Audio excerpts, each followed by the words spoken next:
Oqmi yo rozvoy? Qaysi fiksator pusi yaxshiroq? Kelinglar tekshirib ko'ramiz. Bularni komplekt qilib Valbers'dan zakaz qildim. Adaviyasidan original artikulini Telegram kanalimda qoldiraman. Uzumlichni ikkalasini ham ishlatganman, lekin bir vaqtda emas. Shuning uchun menga uzumga qiziq.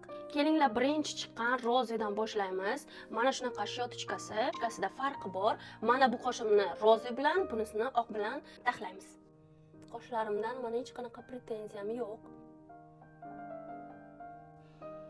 Hidi ham приятный. Endi chap tarafim oq pusi.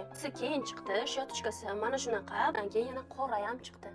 Buxoroda oqi arzonroq, ish uchun ikkinchi marta olgan paytim mana shu oqini olib ishlatgan arzonroqligi uchun. Da blogerlarning ham puli yo'q, nima deysizlar?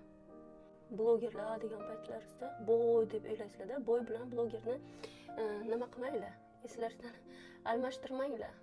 Endi ozgina qurishini kutamiz. Qaranglar, bunisi tezroq quridi, keyin bunisi ozgina влажный ощущение bor. Keyin mana bu как будто плотныйroq, mana bunaqa shaybichkada gellar bo'ladi-ku, vizajistlar использовать qiladi, ishlatadi.